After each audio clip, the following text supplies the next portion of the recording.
لله إن الحمد لله نحمده ونستعينه ونستغفره ونعوذ بالله من شرور أنفسنا ومن سيئات أعمالنا من يهدي الله فلا مضل له ومن يضلله فلا هادي له وأشهد أن لا إله إلا الله وأشهد أن محمدا عبده ورسوله أما بعد فقد قال الله تعالى في القرآن الكريم يا أيها الذين آمنوا اتقوا الله حق تقاته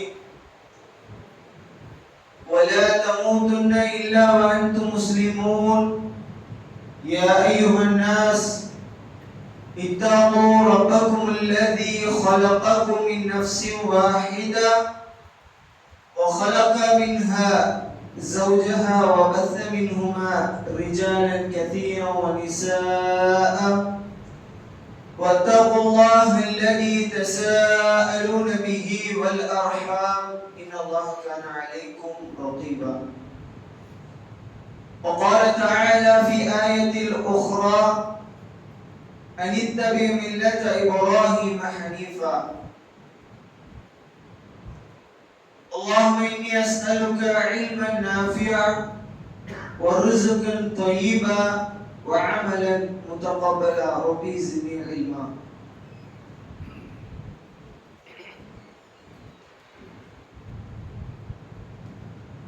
எல்லா புகழும் அகிலங்களை படைத்து பரிபாலிக்கின்ற அல்லாஹ் ஒருவனுக்கே உரித்தாக்கி அவனுடைய அருளை பெற்ற பெருமானார் நபிகள் நாயகம் ஸல்லல்லாஹு அலைஹி வஸல்லம் அவர்கள் மீதும் அவருடைய அடிச்சுவடை அப்படியே பின்பற்றி வாழ்ந்த உத்தம சத்திய சஹாபாக்கள் மீதும் மேலும் இந்த குழுவில் இருக்கின்ற நம் அனைவரின் மீதும் அல்லாஹ்வுடைய அன்பும் அருளும் உண்டாகட்டுமாக என்று பிரார்த்தனை செய்து, அன்பார்ந்த சகோதரர்களே,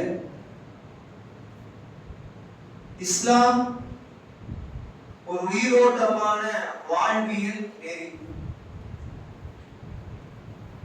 நாம் வாழக்கூடிய இந்த காலகட்டத்தில் எத்தனையோ சித்தாந்தங்கள், எத்தனையோ இசங்கள், எத்தனையோ மதங்கள் நாளுக்கு நாள் அதிகரித்துக் கொண்டிருக்கிறது. அதற்கு மத்தியிலே இந்த இஸ்லாம் என்கின்ற இந்த மார்க்கம், இந்த மார்க்கத்தில் நாளுக்கு நாள் மக்கள் விரைந்து வந்து கொண்டிருக்கிறார்கள். இதற்கு என்ன அடிப்படை காரணம் என்றால்,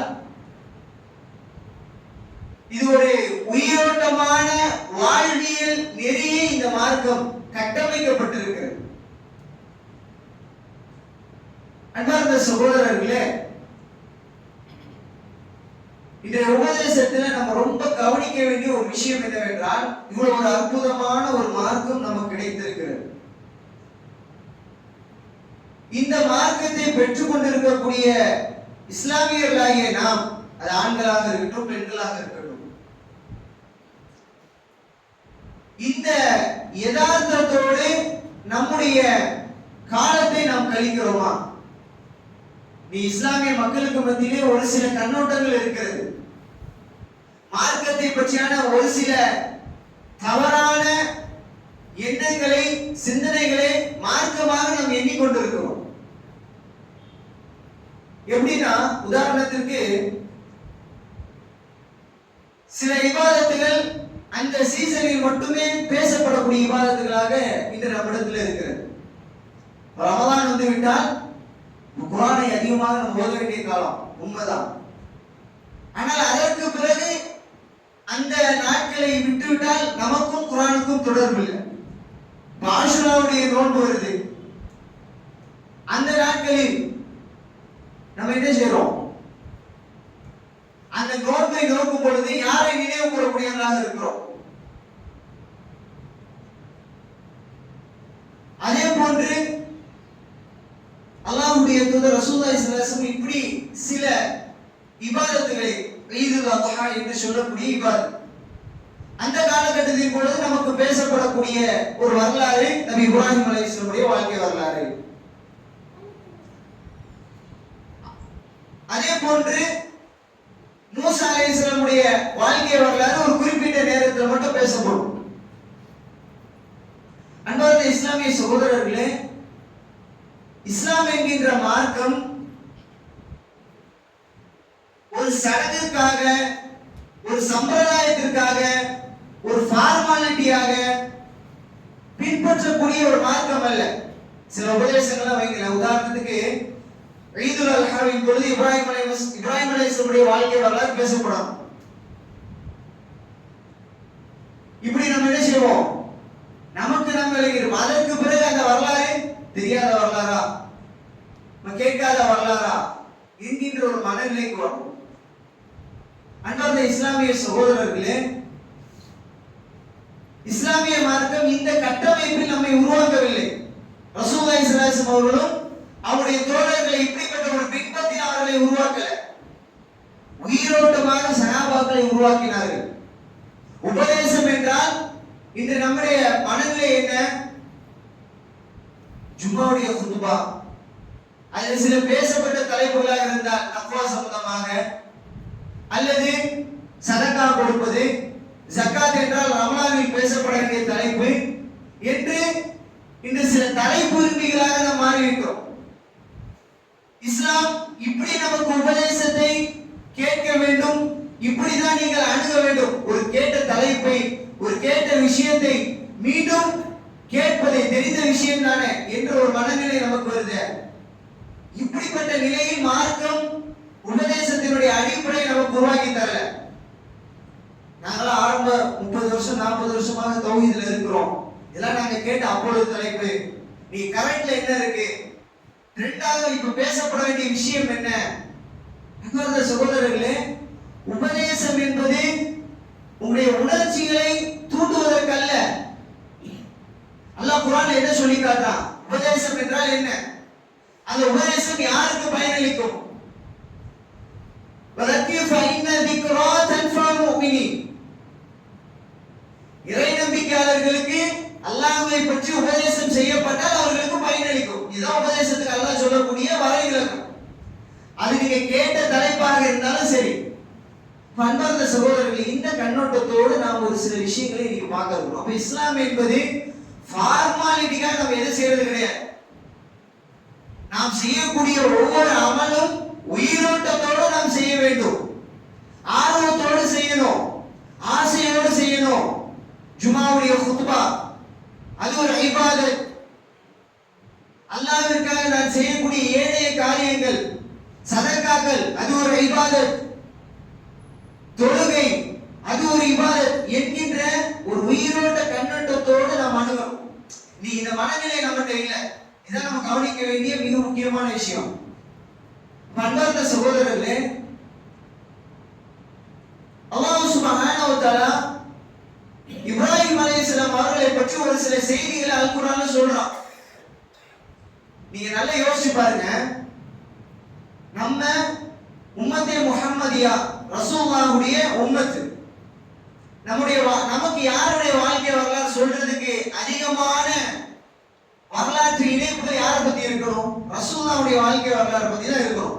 அப்படிதாங்க. 23 வருஷ காலம் ரசூலுல்லாஹ் வாழ்ந்தாங்கன்னா குர்ஆன்ல ஒரு பகுதியாவது 23 வருட வாழ்க்கையில் ஒரு பகுதி ரசூலுல்லாஹ்வுடைய ஒரு மக்காவுடைய வாழ்க்கை பகுதி மட்டுமே குர்ஆன் பேசுதா?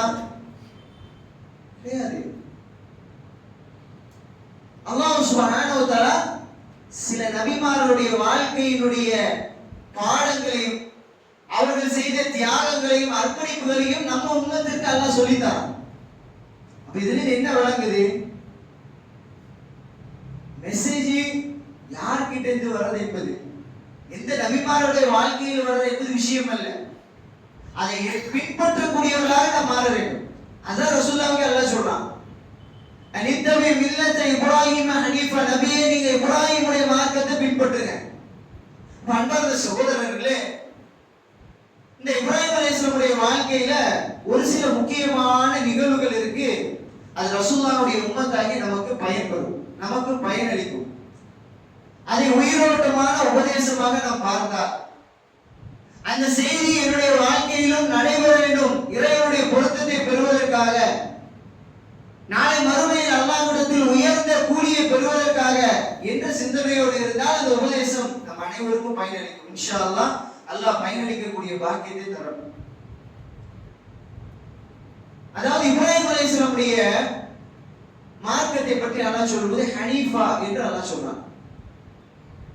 ஹனீஃபியத் என்றால் இப்ராஹிம் அலைஹிஸ்ஸலாமுடைய காலகட்டத்தில் ஒரு சில சட்டங்கள் இருந்திருக்கும்.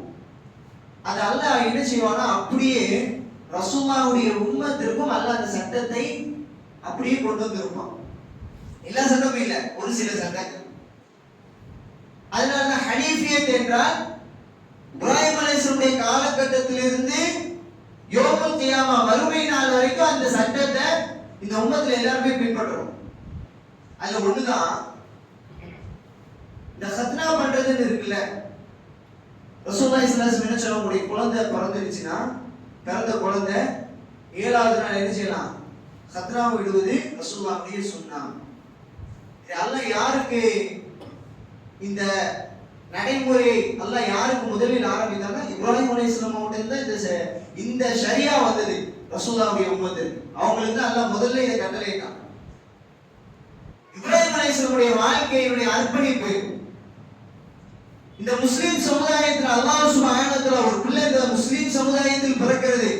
அப்படிப்பட்ட தாய் தந்தையருக்கு பிள்ளையாக பிறக்குது ஒரு அப்துல் ரஹ்மான், ஒரு அப்துல்லா என்கின்ற அந்த தந்தைக்கு ஒரு மகன் பிறக்கிறான் என்றால், இஸ்லாம் பாருங்க மனிதனுடைய வாழ்க்கையில அர்ப்பணிப்பினுடைய தொடக்கம் எங்க இருந்து தெரியுமா? நான் அல்லாஹ்வுக்காக இனி அர்ப்பணிக்க போறேன். அந்த அர்ப்பணிப்பதற்கான தொடக்கத்தை அல்லாஹ் நாம அறிந்து அறியாமல் அல்லாஹ் ஏற்படுத்திய இந்த ஷரியத் என்ன தெரியுமா? நம்ம இந்த உலகத்துல பிறந்த உடனே 7வது நாள் நம்முடைய உடலில் இருந்து ஒரு தோலை அல்லாஹ்விற்காக நம்ம அர்ப்பணித்து ரத்தம் சிந்துவது. மனிதனுடைய வாழ்க்கையில் அர்ப்பணிப்பு எங்க ஆரம்பமாகுது? ஒரு முஸ்லிமுடைய வாழ்க்கையில பிறந்த உடனே ரப்புக்காக ஒரு துளி ரத்தத்தை நான் சிந்துகிறேன். அங்கிருந்து அர்ப்பணிப்பு ஆரம்பமாகிறது. இப்ராஹிம் அலைஹிஸ்ஸலாம் அவர்கள் செய்த வழிகாட்டிய ஒரு வழிமுறை. அப்போ ஒரு முஸ்லிமை பொறுத்தமட்டில் அவனுடைய வாழ்க்கையினுடைய தொடக்கமே இறைவனுக்காக தன்னை அர்ப்பணிப்பது. அதனுடைய வெளிப்பாடுதான் சத்னா. இப்படி இப்ராஹிம் அலைஹிஸ்ஸலாமுடைய வாழ்க்கையில் அல்லாஹ் பல சோதனைகளை கொண்டு வரான். அந்த சோதனைகள் எல்லாம் இப்ராஹிம் அலைஹிஸ்ஸலாம் அவர்கள் வென்றெடுக்கிறார்கள். அதனால அல்லாஹ் சொல்றான், வைதிபுத்தலா இப்ராஹிம ரப்பு. இப்ராஹிம் அலைஹிஸ்ஸலாம் அவர்களை அல்லாஹ் சோதித்தான். கலிமாத்தின் சில வார்த்தைகளை கொண்டு சில விஷயங்களை கொண்டு அல்லாஹ் சோதித்தான். அந்த சோதனையை அவர் பூர்ணப்படுத்தினார். சத்னாவில் ஆரம்பிக்கக்கூடிய விஷயம் இறைவனுக்காக நான் அர்ப்பணிக்கிறேன். அடுத்ததாக என்ன, இப்ராஹிம் அலைஹிஸ்ஸலாமுடைய வாழ்க்கையில அவங்க எவ்வளவோ அழைப்புப்படி செஞ்சிருக்காங்க. நிறைய நபிமார்கள், மொத்த குர்ஆன்ல சொல்லப்படக்கூடிய நபிமார்கள் 25 நபிமார்கள்.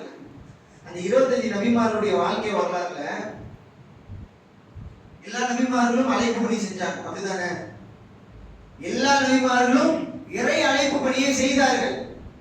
ஆனா இப்ராஹிம் அலைஹிஸ்ஸலாமுடைய வாழ்க்கையில ஒரு பகுதியை மட்டும் அல்லாஹ் சுப்ஹானஹு வ தஆலா ரொம்ப அழகாக ரொம்ப வர்ணித்து ரசூலுல்லாஹ்வுடைய உம்மத்து கவனிக்க வேண்டிய ஒரு விஷயம் அப்படின்னு அல்லாஹ் சொல்லக்கூடிய ஒரு மெசேஜ்.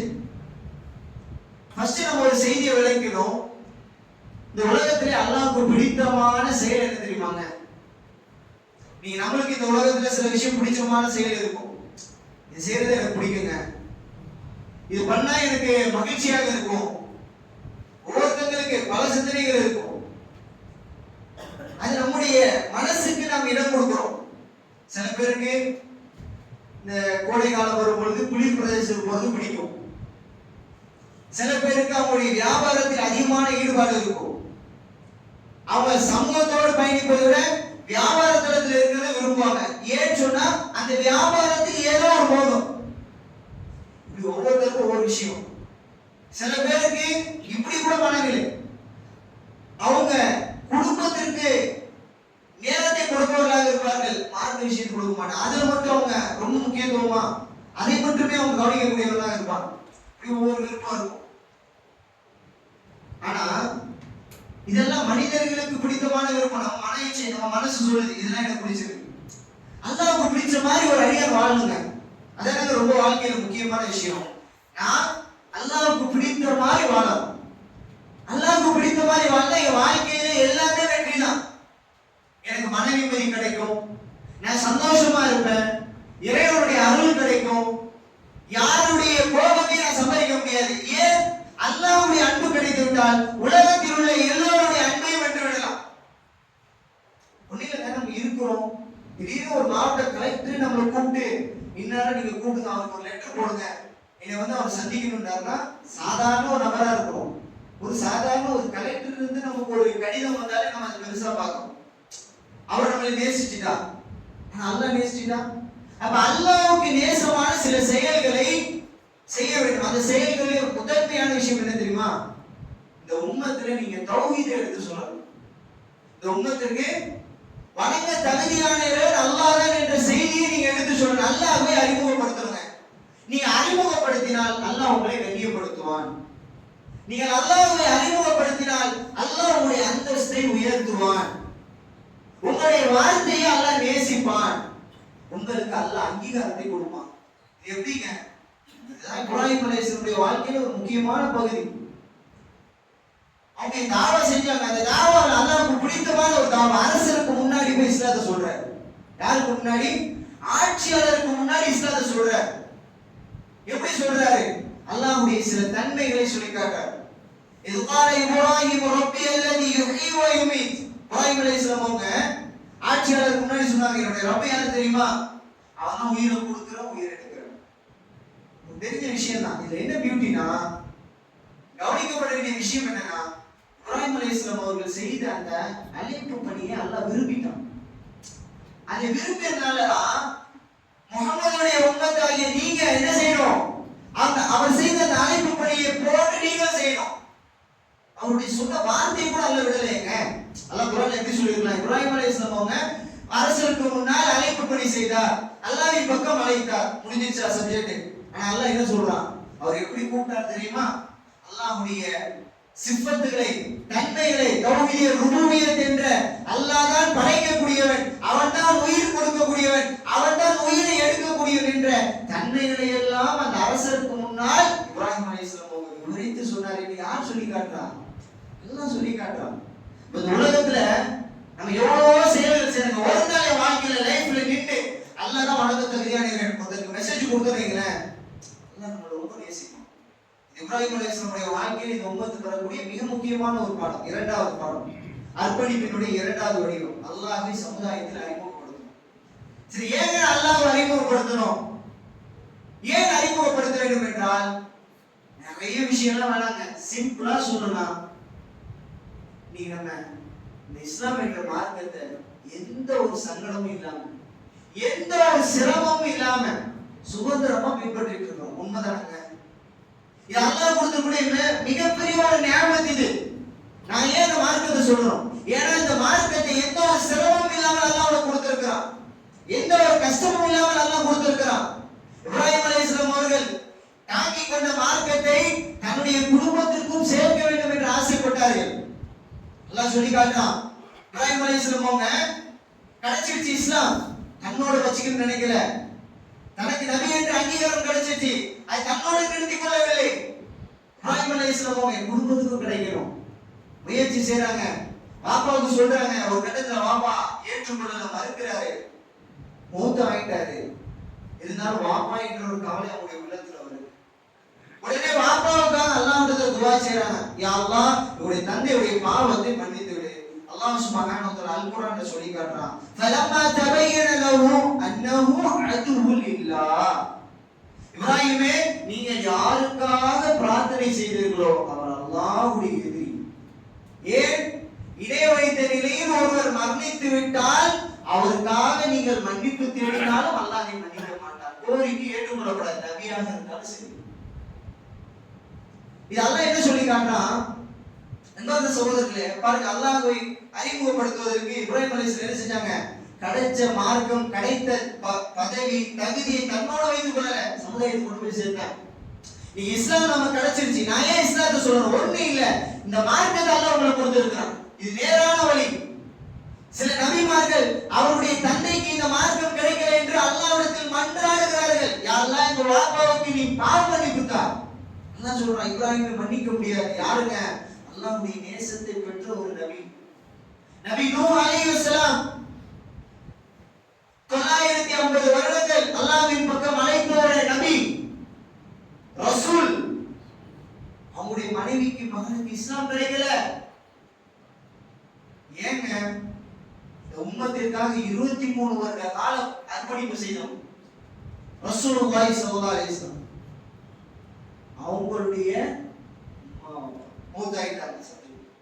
அதுக்கு பிறகு அவங்களுடைய சிறிய தந்தை அவங்களுடைய சச்சாக்கு இஸ்லாம் கிடைக்கல. இப்ப சொல்லுங்க, இந்த மார்க்கத்தை நான் ஏன் எடுத்து சொல்லணும்? எத்தனையோ நபிமார்கள் அல்லாஹ்விற்காக தன்னை முழுவதுமாக அர்ப்பணித்த நபிமார்களுடைய குடும்பத்துக்கே கிடைக்காத ஹிதாயத்தை இஸ்லாம் அல்லாஹ் எனக்கு கொடுத்திருக்கிறானா? அதை ஏன் நான் இந்த சமூகத்தில் சொல்லக்கூடாது? அன்பார்ந்த சகோதரர்களே, இந்த உணர்வு நமக்கு வர வேண்டும். அல்லாஹ்வை பற்றி நீங்கள் அறிமுகப்படுத்துவதை அல்லாஹ் விரும்புகிறான். இப்ப புரியுதா? இஸ்லாத்தை நான் ஏன் எடுத்து சொல்லணும்? இந்த மார்க்கத்தை சொல்வதற்கான காரணம் என்ன? எனக்கு இந்த மார்க்கத்தை அல்லாஹ் ரொம்ப லேசா கொடுத்துட்டான். அன்பார்ந்த சகோதரர்களே, இப்ராஹிம் அலைஹிஸ்ஸலாமுடைய வாழ்க்கையை நாம் பெறக்கூடிய படிப்பினை என்னவென்றால், அவர்கள் அல்லாஹ்வை அறிமுகப்படுத்தினார்கள். இன்னொரு விஷயம் என்னன்னு சொன்னா, நல்லா யோசிச்சு பாருங்க. நபிமார்களுடைய கவலை அவங்களுடைய குடும்பத்துக்கு இஸ்லாம் கிடைக்கணும். எந்த பல முயற்சிகள் செய்து அர்ப்பணிப்புகள் செய்தும் அந்த நபிமார்களுடைய குடும்பத்துக்கு கிடைக்கல. அல்லாஹ் நமக்கு கொடுத்திருக்கிறான். இந்த தௌஃபீத்தை அல்லாஹ் நமக்கு வழங்குவதற்கு நம்ம என்ன ஒரு 10 வருஷத்துக்கு முன்னாடி இபாதத் செய்யலாம். பிறந்ததுக்கு முன்னாடி வாப்பா அம்மா ஏதோ பெரிய தியாகம் செய்ததுக்காக அல்லாஹ் நமக்கு இஸ்லாத்தை கிஃப்டா கொடுத்தானா? ஒண்ணுமே கிடையாது. அந்த மார்க்கத்தை சொல்வதில் நான் என்ன செய்யக்கூடாது? சமரசம் காணக்கூடாது. மார்க்கத்தில் சொல்வதில் நான் வெட்கப்படக்கூடாது. எதுல வெட்கப்படணும்? பாவம் செய்யறதுல வெட்கப்படணும். எதுல வெட்கப்படணும்? பிறரை பற்றி புறம் பேசுவதில் வெட்கப்படணும். எதில் நான் வெட்கப்பட வேண்டும்? பிறரை பற்றி அவதூறாக பேசுகிறேனா? வெட்கப்படணும். அவதூறு பேசுகிறேன், அது பாவமான காரியமாச்சு, வெட்கப்படணும். அனாச்சாரமான விஷயங்களை செய்வதில் அன்பார்ந்த சகோதரர்களே, வெட்கப்படாத ஒரு விஷயம் என்ன? ரப்ப பத்தி இந்த சமுதாயத்தை சொல்லுது. அது இப்ராஹிம் அலைஹிஸ்ஸலாம் ரொம்ப நேர்த்தியாக சொன்னாங்க. அல்லாஹ் அவருடைய அழைப்புப்படியும் பொருந்தி கொண்டாங்க. இது வாழ்க்கையில முக்கியமான நாம் பெற வேண்டிய ஒரு படிப்பு. சரி, அடுத்து என்ன? இப்ராஹிம் அலைஹிஸ்ஸலாமுடைய வாழ்க்கையில இந்த உம்மத்திற்கான இன்னும் ஒரு சில படிப்பினைகள் இருக்கு. இன்ஷாஅல்லாஹ் இந்த ஜும்மாவுடைய 2வது முறை பார்ப்போம். நம்ம எதையெல்லாம் பேசினோமோ அதை நம்முடைய வாழ்வில் நடைமுறைப்படுத்தக்கூடிய தௌஃபீக் அல்லாஹ் ரஹ்மான் நம்ம அனைவருக்கும் வழங்குவானாக.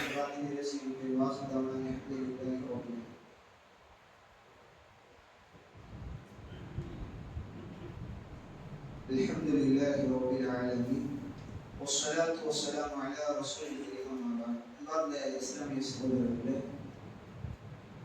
இஸ்லாம் ஒரு உயிரோட்டமான வாழ்வியல் நெறி என்ற தலைப்பின் கீழ் நாம் ஒரு சில செய்திகளை பார்த்தோம். அந்த அடிப்படையில் இந்த மார்க்கத்தினுடைய ஒவ்வொரு விழுமியங்களும், மார்க்கத்தினுடைய ஒவ்வொரு கடமைகளும், இபாதத்துகளும், மார்க்கம் காட்டி தந்த வழிமுறைகள் எல்லாமே நம்ம எப்படி செய்யணும் என்றால் உயிரோட்டத்தோடு நாம் செய்ய வேண்டும். ஒரு கடமைக்காக, ஒரு சடங்குக்காக, ஒரு சம்பிரதாயத்துக்காக சும்மாவா வாரத்தில் ஒரு நாள் நம்ம பள்ளிக்கு வந்தாங்க என்கின்ற சம்பிரதாயத்தில் இஸ்லாம் நம்மை உருவாக்கவில்லை. தொழுகையா? உயிரோட்டமான தொழுகையை தான் நல்லா விரும்புகிறான். வயலுள்ளில் முஸல்லின், சில தொழுகையாளிகளுக்கு கேடு அப்படின்னு அல்லாஹ் சொல்றான். தொழுகை என்னங்க கேடு? அப்ப என்ன அர்த்தம்? அந்த தொழுகை உயிரோட்டமான தொழுகையாக இல்லை. அன்பார்ந்த சகோதரர்களே, இஸ்லாம் நம்மிடத்தில் எதிர்பார்ப்பது என்ன தெரியுமா? நீங்க செய்யக்கூடிய அமல் சிறிதாக இருந்தாலும் நியத்துல நல்ல ஆழமாக முக்கியத்துவமான ஒன்றா பார்க்கணும். ஒருத்தர் நியத்தை சரியாக வைத்து செய்யறது ரொம்ப சின்ன அமல்.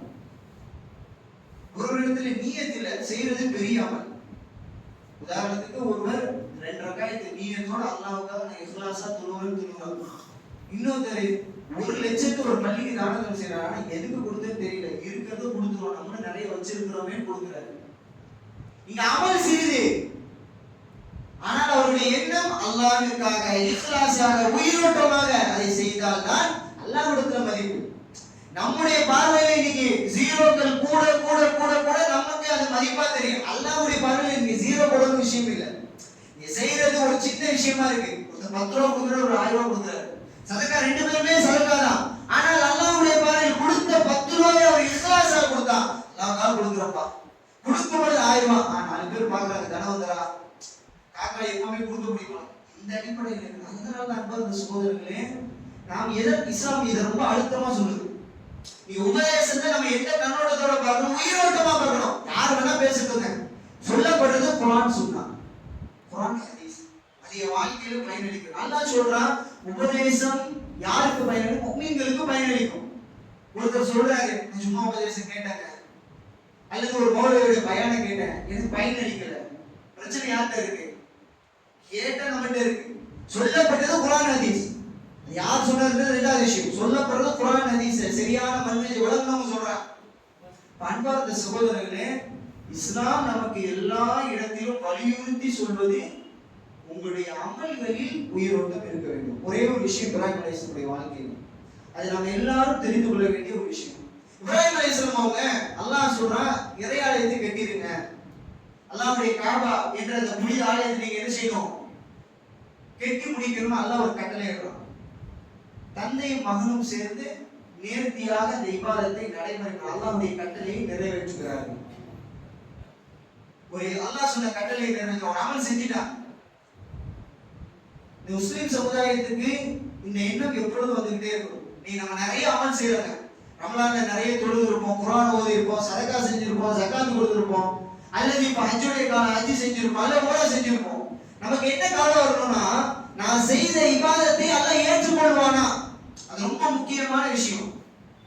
நம்ம செஞ்சுட்டு கடந்து போறது விஷயமே இல்லைங்க. அல்லாஹ் குர்ஆன்ல சொல்றான், நாளைக்கு சில நபருடைய அமல்கள் ஹபா மன்சூரா, மறக்கப்பட்ட பஞ்சாயத்து எல்லாம் அப்படியே உதறி தள்ளிடுவான். அப்ப நம்ம 60 வருஷம் 50 வருஷம் இந்த உலகத்துல வாழ்ந்து நம்ம சேகரித்த அமல்களை நாளை மறுமையில் அல்லாஹ் ஏற்றுக்கொள்ளலைன்னா எவ்வளவு பெரிய நஷ்டங்க. இந்த கவலை யாருக்கு இருந்துச்சுன்னா ரசூலுல்லாஹ் கூட இருந்துச்சு, நபிமார்களுக்கு இருந்தது. நபிமார்கள் அந்த ஸ்தானத்தை பெற்றுட்டு அவங்க என்ன செய்யல? அலட்சியமாக இருக்கல. இப்ராஹிம் அலைஹிஸ்ஸலாம் அவர்கள் அல்லாஹ்வுடைய ஆலயத்தை கட்டியோட அல்லாஹ் சொன்னார், ரப்பனா தகப்பல் மின்னா, எங்கள் இறைவா எங்களிடமிருந்து இந்த அமலை ஏற்றுக்கொள்கிறாங்களா? ரசூலுல்லாஹி ஸல்லல்லாஹு அலைஹி வஸல்லம் நம்முடைய அன்றாட வாழ்க்கையில் ஃபஜ்ருடைய தொழுகைக்கு பிறகு அவருடைய ஒரு குறிப்பிட்ட ஒரு பிரார்த்தனை என்ன தெரியுமா? அல்லாஹும்ம இன்னி அஸ்அலுக இல்மன் நாஃபிஆ வ ரிஸ்கன் தய்யிபா வ அமலன் முத்தகப்பலா. ஃபர்ஸ்ட் சப்ஜெக்ட் யாரா பயனுள்ள கல்வியை தான், நல்ல வாழ்வாதாரத்தை கொடு. மூன்றாவது விஷயம் தான் கவனிக்கப்பட வேண்டிய விஷயம். எந்த நபிக்கு அல்லாஹ் சொர்க்கம் உறுதி என்று சொன்னானோ, எந்த நபிக்கு அல்லாஹ் நீங்கள் நாளை நபிமார்களுக்கு தலைவராக காட்டப்படக்கூடிய அளவுக்கு அல்லாஹ் கண்ணியப்படுத்துவானோ, அவ்வளவு அங்கீகாரம் பெற்ற நபிக்கு ஒவ்வொரு நாள் ஃபஜ்ருக்கு பிறகு இந்த அச்சத்தோடு துவா செய்வாங்க. என்ன? யா அல்லாஹ் என்னுடைய அமலை ஏற்றுக்கொள்வார். அன்பார்ந்த சகோதரர்களே, இது நம்முடைய லைஃப்ல வாழ்க்கையில மிக முக்கியமான பகுதி. நம்ம யாருக்காக செய்யறோம்? அல்லாஹ்வுக்காக செய்யறோம். அந்த அமலை அல்லாஹ் ஏற்றுக்கொண்டானா என்கின்ற கவலை உணர்வோடு இருக்கணும். இதனால என்ன பயன் அப்படின்னு சொன்னா, நாம நம்முடைய இபாதத்தை செய்யறதுல ஆர்வம் உள்ளவர்களாக இருக்கணும். ஒரே ஒரு விஷயத்தை இன்னும் அதுல சொல்ல வேண்டும் என்றால், அன்பார்ந்த சகோதரர்களே, நம்முடைய கால், நம்முடைய கரம், நம்முடைய கண்கள், நம்முடைய உடல் அசைந்து இந்த பள்ளிக்கு வருவதனால் நம்முடைய தலை சுஜி செய்வது கிடையாது. நம்மளுடைய உடல் ருக்கு செய்வது என்றால் உங்களுடைய சுய முயற்சியால் அல்ல, அல்லாஹ்வுடைய தௌஃபீக்கால், அல்லாஹ்வுடைய உதவியால் நாம் எல்லாம் இந்த மஸ்ஜிதில் இந்த நேரத்தில் இந்த இடத்தில் அமர்ந்திருக்கிறோம். இதே மாதிரி நாம் மூத்தாறு வரைக்கும் இந்த பள்ளியில உட்காரோம், அல்லாஹ்வை இபாதத் செய்யக்கூடியவராக இருக்கணும் அப்படின்னு சொன்னா அல்லாஹ்விடத்தில் கோரிக்கை வைங்க, அல்லாஹ்விடத்தில் மன்றாடுங்கள். யா அல்லாஹ், உன்னை இபாதத் செய்யக்கூடிய அடியானாக என்னை ஆக்கிட்டா, அல்லாஹ்விடத்தில் உதவி கேட்கணும். ரசூலுல்லாஹ் கேட்டாங்க, அல்லாஹும்ம ஐன்னி அலா திக்ரிக வ ஷுக்ரிக வ ஹுஸ்னி இபாதத்தி. ரசூலுல்லாஹ் கேட்டாங்களா இல்லையா? இபாதத்தினுடைய மறுவடிவம் ரசூலுல்லாஹ்வுடைய இபாதத்தை அல்லாஹ் அங்கீகரிச்சிட்டான். ரசூலுல்லாஹ் இபாதத்தை உயிரோட்டமாக செய்வாங்க. அந்த நபி என்ன நினைக்கிற வாழ்க்கையில, ஆஹா நான் நபி என்ற ஸ்தானத்தை பெற்றாச்சு, நமக்கு என்ற ஒரு சில அங்கீகாரம் வந்துருச்சு, இபாதத்தை நான் நினைச்சதை செய்ய முடியும் நினைக்கிறேன். அப்பொழுதும் அவங்க அல்லாஹ் பக்கம் திரும்பினாங்க, யா அல்லாஹ் நீ இபாதத் செய்வதற்கான உதவி எனக்கு செய்யலாம். நம்முடைய நெற்றி இந்த இடத்தில் சுஜூத் செய்ய வேண்டும் என அல்லாஹ்வுடைய உதவி வேண்டும் சகோதரர்களே, அல்லாஹ்வுடைய தௌஃபீக் வேண்டும். இதை நபிமார்கள் அழுத்தம் திருத்தமாக விளங்கி இருந்தார்கள். அதுவும் இப்ராஹிம் அலைஹிஸ்ஸலாமுடைய வாழ்க்கை நாம் கவனிக்கப்பட வேண்டிய விஷயம். இறுதியாக ஒரே ஒரு செய்தி என்னவென்றால், இப்ராஹிம் அலைஹிஸ்ஸலாம் அவர்கள் அல்லாஹ்விடத்தில் ஒரு துஆ செய்தார்கள். ரப்பனா வபஅத் ஃபீஹிம் ரசூலன் மின்ஹும்.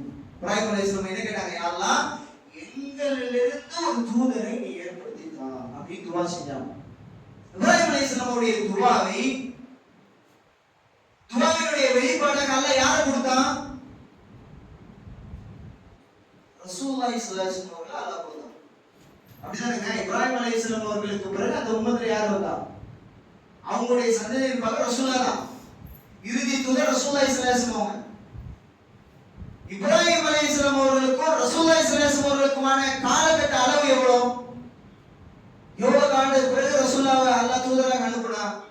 அஷர குருன் என்று சொல்றாங்க. 10 நூற்றாண்டு. 10 நூற்றாண்டு என்றால் 1000 வருடங்கள். பாருங்க, இதுதான் அறிஞர்கள் நமக்கு இந்த வசனத்தின் மூலமாக ஒரு செய்தியை நமக்கு மேற்கோள் காட்டுறாங்க. இன்னைக்கு நம்ம என்ன செய்யறோம்? அல்லாஹ் ஒரு துஆ செய்யறோம். துஆ செய்த உடனே நம்முடைய எதிர்பார்ப்பு என்ன? அல்லாஹ் இந்த துஆவை ஏற்றுக்கொள்ளணும். ஒரு வாரம் பார்ப்போம், அடுத்து ஒரு 2 வாரம் பார்ப்போம், அல்லது ஒரு மாசம் பார்ப்போம், அல்லது ஒரு குறிப்பிட்ட மாதங்கள் பார்ப்போம். என்னமா இது, நான் எவ்வளவு துஆ செய்றேன், எனக்கு கபூலாகலையே, அல்லாஹ் இந்த துஆவை ஏற்றுக்கொள்ளலையே என்று மனம் தளர்வர்களாக இருக்கிறோம். அன்பற்ற சகோதரர்களே, துஆ செய்து விட்டால் நாம் நிராசை அடையக்கூடாது. அல்லாஹ்விடத்தில் நாம் பிரார்த்தனை செய்துவிட்டு அந்த பிரார்த்தனையை உறுதியோடு செய்ய வேண்டும். எல்லா நபிமாரும் அல்லாஹ்விடத்தில் கேட்கும் பொழுது உறுதியோடு கேட்டார்கள், அவசரப்படல. அல்லாஹ் தரலையே என்று அவர்கள் அவசரப்படல. இன்னைக்கு நம்ம அவசரப்படுறோம். ஒரு நபி செய்த துஆவை அல்லாஹ் 1000 வருஷத்துக்கு பிறகு அல்லாஹ் அங்கீகரிக்கிறானா? இதுல என்னங்க விளங்குது? நான் சில துஆ அல்லாஹ்விடத்துல கேட்பேன், நான் இந்த உலகத்துல இருக்கும்போது கிடைக்கலாம், அல்லது நான் மூத்தானதுக்கு பிறகு கூட அல்லாஹ் கொடுக்கலாம். அந்த நலவை எப்பொழுது கொடுக்க வேண்டும் என்பதை என்னுடைய ரப் அறிந்திருக்கிறான் என்ற யதார்த்தத்தோட நம்ம பயணிச்சோம்னா நமக்கு கஷ்டமே கிடையாது, சங்கடமே ஏற்படாது. இன்னும் சொல்ல போனா ஒரு அறிஞர் அழகான உதாரணத்தை சொல்றார். ஏன் நம்முடைய வாழ்க்கையில சில துஆக்கள் நம்ம செய்யறோம். யா அல்லாஹ், எனக்கு ஒருத்தர் சொல்றாரு, யா அல்லாஹ் எனக்கு ஒரு வீடை தரலாம். அல்லாஹ் உடனே அந்த அடியாருடைய துஆவை ஏற்று அவருக்கு ஒரு வீடை கொடுத்துறான். அந்த அறிஞர் சொல்றாரு, இப்ப இந்த இடத்துல அல்லாஹ் யாருடைய துஆவை அங்கீகரித்தானா? அந்த மனிதருடைய எண்ணத்தை அல்லாஹ் அங்கீகரித்து அவருடைய துஆவை அல்லாஹ் ஏற்றான். அதே மாதிரி ஒருவர் கேட்கிறார், யா அல்லாஹ் எனக்கு ஒரு வீடை தா. யா அல்லாஹ், கேட்ட மனிதருக்கு அல்லாஹ் வீடை கொடுக்கல. இப்ப அந்த அறிஞர் சொல்றாரு, முன்னாடி ஒருத்தர் கேட்டாரு, அவர் கேட்டதை அல்லாஹ் கொடுத்துட்டான். இதுல யாருடைய விருப்பத்தை அல்லாஹ் நிறைவேற்றிருக்கான் என்றால் தன்னுடைய அடியாருடைய விருப்பத்தை அல்லாஹ் நிறைவேற்றி விட்டான். இந்த இடத்தில் இன்னொரு நபர் கேட்கிறார், யா அல்லாஹ் எனக்கு வீடை தா. அல்லாஹ் கொடுக்கல. இந்த இடத்தில் யாருடைய எண்ணம் அவருடைய விஷயத்தில் நடைபெற்றது என்றால் அவருக்கு வீடு கொடுக்க வேண்டாம் என்று நினைத்தது அல்லாஹ். எனக்கு தருவது என்னுடைய எண்ணம், தர வேண்டாம் என்று நினைப்பது ரப்புடைய எண்ணம் என்றால் அதுவே சிறந்தது என்று பொருந்திக் கொண்டால் ஒரு முஸ்லிமுடைய வாழ்க்கை சுபிட்சமாக இருக்கும். இந்த யதார்த்தத்தோடு பயணிக்கும். கேட்கிற துஆ சில நேரத்துல கிடைக்குதா? ஓ, அல்லாஹ் நம்முடைய துஆவை நமக்கு கேட்டதுக்கு இந்த உலகத்துல கொடுத்துட்டான். சில நேரம் கேட்கிறோம், கிடைக்கல. வியாபாரத்துல நஷ்டம் வருது, ரப்படத்துல கேட்கிறோம், கிடைக்கல. அல்லாஹ் உங்களுக்கு அதை தர நாடுங்க. அல்லாஹ்வுடைய எண்ணம் அதுல இருக்கு. உங்களுக்கு கொடுக்க கூடாதுன்றது யாருடைய எண்ணங்க? அல்லாஹ்வுடைய எண்ணம். அல்லாஹ் தன்னுடைய அடியாருக்கு நலவை மட்டும்தான் நாடுவான். அப்ப அன்பார்ந்த சகோதரர்களே, என்னுடைய விஷயத்துல, என் வாழ்க்கை காரியத்துல என்னுடைய எண்ணம் நடப்பது சிறந்ததா, என்னுடைய ரப்பினுடைய எண்ணம் என் மீது விழுவது சிறந்ததா என்ற யதார்த்தத்தை சிந்தித்தவர்களாக இப்படிதான் நபிமார்கள் பண்படுத்தப்பட்டவர்களாக இருந்தார்கள். அந்த சமுதாய மக்களையும் அப்படிதான் பண்படுத்தினார்கள். ஆக இங்கு பேசப்பட்ட உபதேசங்களை உங்களுடைய வாழ்விலும் என்னுடைய வாழ்விலும் பயனளிக்க வேண்டும். கேட்ட விஷயங்களை உங்களுடைய வாழ்க்கையிலும் எங்களுடைய வாழ்க்கையிலும் அமல்படுத்தக்கூடிய தௌஃபீகை அல்லாஹ் தர வேண்டும். நாம் எதை அல்லாஹ்விடத்தில் இந்த இடத்தில் ஆதரிக்கிறோம்? யா அல்லாஹ் எங்களுக்கு சொர்க்கத்தை தா. யா அல்லாஹ் எங்களுக்கு சொர்க்கத்தில் ஜன்னத்துல் ஃபிர்தௌஸ் என்ற சொர்க்கத்தை தா. நாளை மறுமையில் ரசூலுல்லாஹி ஸல்லல்லாஹு அலைஹி வஸல்லம் அவர்களோடு இருக்கக்கூடிய தௌஃபீகை தா யா அல்லாஹ் என்று அல்லாஹ்விடத்தில் ஆதரவு வைத்தவர்களாக இந்த ஜும்மாவுடைய உரையை நிறைவு செய்கின்றேன். வாஹிரு தாவானா அல்ஹம்துலில்லாஹி ரப்பில் ஆலமீன் வ லதிக்ருல்லாஹி அக்பர். வல்லாஹு யஅலமு மா தஸ்னஊன்.